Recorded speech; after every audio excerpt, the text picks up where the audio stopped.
حالات بہت جلدی ٹھیک ہو جائیں گے۔ حالات بہت جلدی ٹھیک نہ ہوئے اور دن بدن بگڑتے چلے گئے۔ وہ محلہ جس میں عبدالحی کا مکان تھا مسلمانوں سے خالی ہو گیا، اور خدا کا کرنا ایسا ہوا کہ میاں صاحب پر ایک دن اچانک فالج گرا، جس سے باعث وہ صاحب فراش ہو گئے، یعنی کہ بیڈ ریڈن ہو گئے، بستر سے لگ گئے۔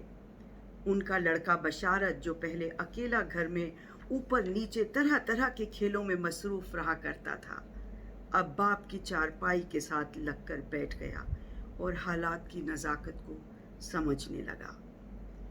وہ بازار جو ان کے مکان کے ساتھ ملحق تھا سنسان پڑا تھا۔ ڈاکٹر غلام مصطفیٰ کی ڈسپینسری مدت سے بند پڑی تھی۔ اس سے کچھ دور ہٹ کر ڈاکٹر گراندے تامل تھے، جو سگرا نے شہنشین سے دیکھا تھا کہ ان کی دکان پہ بھی تالے پڑے ہوئے ہیں۔ میاں صاحب کی حالت بہت ہی مشدوش تھی اور سگرا اس قدر پریشان تھی کہ اس کی ہوش و حواس بالکل جواب دے گئے تھے۔ بشارت کو الگ لے جا کر اس نے کہا، خدا کے لیے تم ہی کچھ کرو۔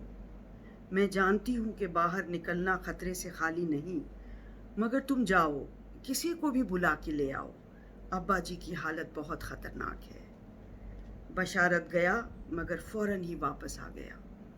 اس کا چہرہ ہلدی کی طرح زرد تھا۔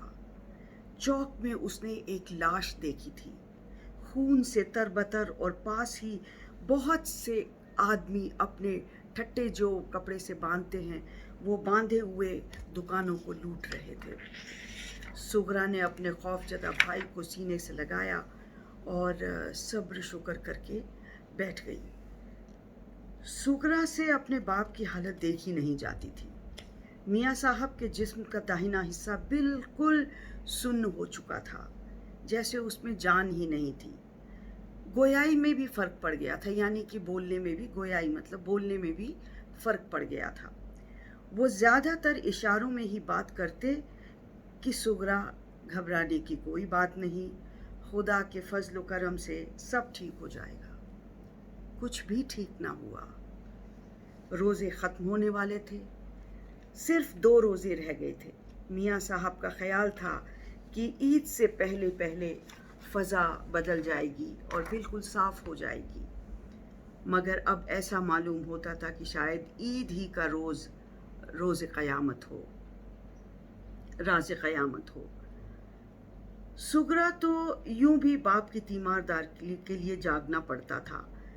ممٹی سے اب شہر کے قریب قریب ہر حصے سے دھوئیں کے بادل اٹھتے دکھائی دیتے تھے، اور رات کو بم پھٹنے کی ایسی ہولناک آوازیں آتی تھیں کہ سگرا اور بشاتر کے رہتے یہ لوگ سو بھی نہیں سکتے تھے، اور سگرا تو ویسے بھی باپ کی تیمارداری میں جاگنا پڑتا تھا۔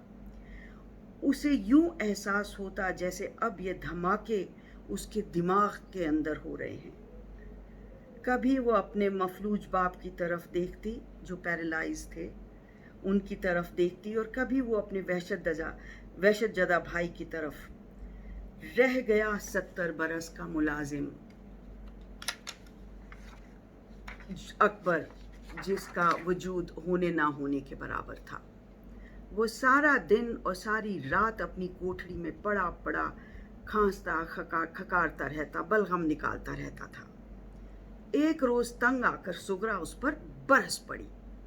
تم کس مرض کی دوا ہو؟ دیکھتے نہیں ہو میاں صاحب کی کیا حالت ہے؟ اصل میں تم پرلے درجے کے نمک حرام ہو۔ اب خدمت کا جب موقع آیا ہے تو دمے کا بہانہ کر کے یہاں پڑے ہو۔ ایک وہ خادم تھے جو آقا کے لیے اپنی جان تک قربان کر دیتے تھے۔ سگرا اپنا جی ہلکا کر کے چلی گئی۔ بعد میں اسے افسوس تو ہوا کہ ناحق اس غریب بیمار بڈھے کو اتنی ملامت کی۔ رات کا کھانا تھالی میں لگا کر جب وہ اس کی کوٹھڑی میں گئی تو اس نے دیکھا کہ کوٹھڑی خالی ہے۔ بشارت نے بھی گھر میں ادھر ادھر تلاش کیا مگر وہ نہ ملا۔ باہر کے دروازے کی کنڈی کھلی تھی، جس کا مطلب بھائی بہن نے یہ نکالا کہ وہ میاں صاحب کے لیے کچھ کرنے گیا ہوگا۔ سغرا نے بہت دعائیں مانگی کہ خدا اسے کامیاب کرے، لیکن 2 دن گزر گئے، اکبر واپس نہیں آیا۔ وہ جو ان کا بڈھا ملازم تھا وہ واپس نہیں آیا۔ شام کا وقت تھا، ایسی کئی شامیں سغرا اور بشارت دیکھ چکے تھے۔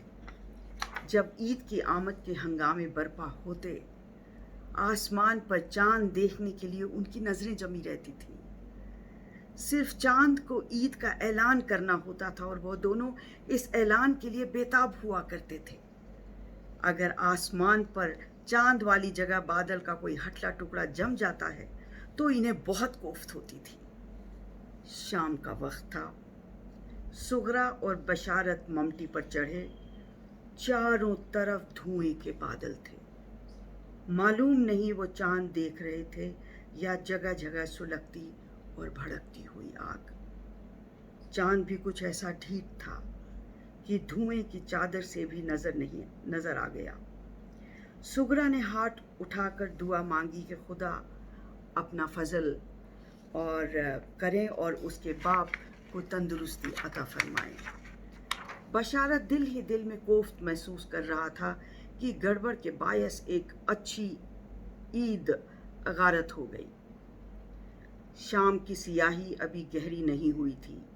میاں صاحب کی چارپائی چھڑکاو کے کیے ہوئے صحن میں بچھی تھی۔ وہ اس پر بے حس و حرکت لیٹے تھے اور دور آسمان میں نگاہیں جمائے جانے کیا سوچ رہے تھے۔ عید کا چاند دیکھ کر جب سغرا نے پاس آ کر انہیں سلام کیا تو انہوں نے اشارے سے جواب دیا۔ سغرا نے سر جھکایا تو انہوں نے وہ بازو جو ٹھیک تھا اٹھایا اور اس کے سر پر شفقت سے ہاتھ پھیرا۔ سغرا کی آنکھوں سے ٹپ ٹپ آنسو گرنے لگے۔ میاں صاحب کی آنکھیں بھی نمناک ہو گئیں۔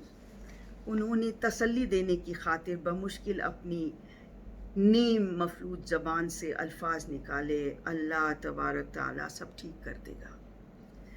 عین اسی وقت باہر دروازے پر دستک ہوئی۔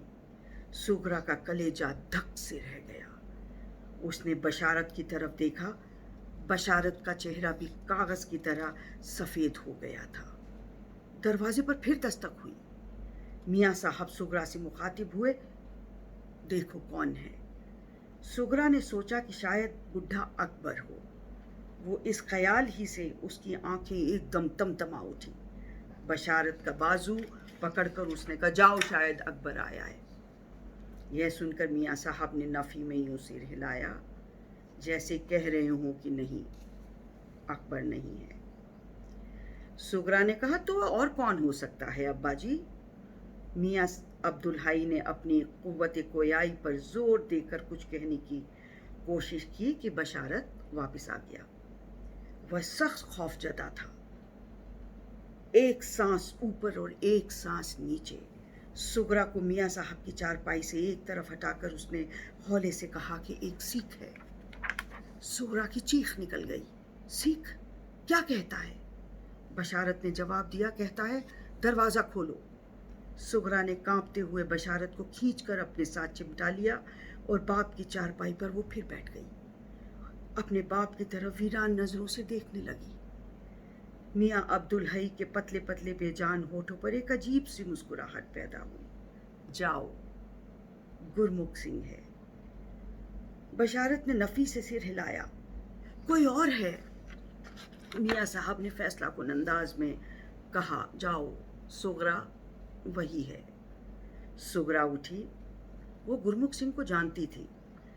پینشن ملنے سے کچھ دن پہلے اس کے باپ نے گرمکھ سنگھ نام کے ایک سکھ کا کام کیا تھا، شاید ایک جھوٹے مقدمے میں نجات دلائی تھی۔ تب سے وہ ہر چھوٹی عید سے ایک دن پہلے رومالی سوئیوں سے بھرا ہوا ایک تھیلا لے کر آتا تھا۔ اس کے باپ نے کئی مرتبہ کہا تھا، سردار جی آپ یہ تکلیف نہ کریں، مگر وہ ہمیشہ ہاتھ جوڑ کر ایک ہی جواب دیا کرتا تھا، میاں صاحب واحے گرو جی کی کرپا سے آپ کے پاس سب کچھ ہے۔ یہ تو ایک حقیر سا تحفہ ہے جو میں جناب کی خدمت میں ہر سال لے کر آتا ہوں۔ مجھ پر جو احسان آپ نے کیا تھا اس کا بدلہ تو میری 100 پشت بھی نہیں چکا سکتی ہیں۔ خدا آپ کو بس خوش رکھے۔